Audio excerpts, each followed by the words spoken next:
안녕하세요. 안철호입니다. 자, 이번 시간에는 우리가 상대성 이론의 두 번째 시간입니다. 자, 지난 시간에 우리가 319페이지에 해당하는 시간 팽창, 시간 지연에 대한 내용 중 절반 정도를 얘기를 했었고요. 오늘은 이제 나머지에 대한 얘기를 해보도록 하겠습니다.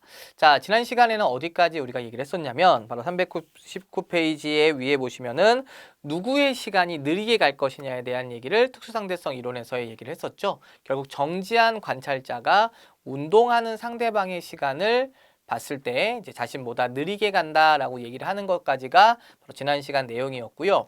오늘 이 시간에 해야 될 내용이 바로 그 위에 나와 있었던 시간을 관찰하는 좌표계에 따라서 두 사건의 시간 간격이 달라진다. 자, 요 시간 간격에 대한 얘기를 지금부터 한번 해보겠습니다. 자, 한번 보시죠.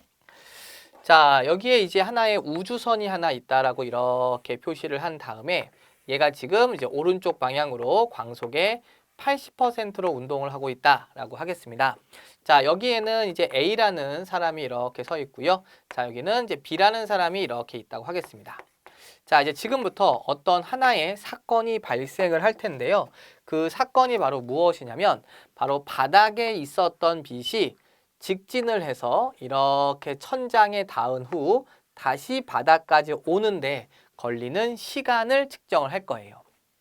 여기서부터 갔다가 오는데 걸리는 시간이요. 됐나요?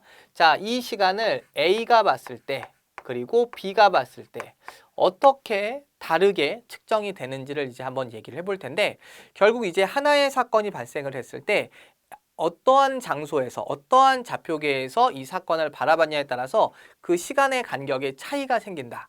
자, 보겠습니다. 일단 A의 입장에서는 바닥에 있는 빛이 자기가 일단은 정지 상태라고 생각을 하잖아요. 정지 상태에 있는 곳에서 바닥에서 천장에 올라갔다가 다시 아래로 내려오는 거기 때문에 그냥 올라갔다 내려오는 시간의 간격을 딱 측정을 해주면 됩니다. 그런데 B의 입장에서는 이 B라는 건 자기는 정지하고 있지만 이 우주선 자체가 오른쪽으로 이동을 하고 있어요. 그래서 우주선이 정지한 상태에서 빛이 왕복을 하는 것이 아니라 우주선은 계속 옆으로 이렇게 이동을 하고 있기 때문에 B가 봤을 때는 빛의 지는 경로가 바닥에서 천장으로 가서 다시 아래로 내려오는 이런 식의 빛의 경로를 보게 된다는 거죠.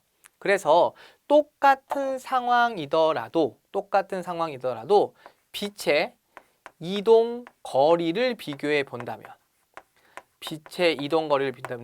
A하고 B 중에 B가 더 빛이 먼 거리를 이동한다라고 생각을 할 거예요. 왜냐하면 A는 올라갔다 내려오는 거고 B는 이렇게 이동하는 것으로 보일 테니까요. 그렇죠? 그러면 빛의 속력은 A가 봤을 때와 B가 봤을 때가 다를까요?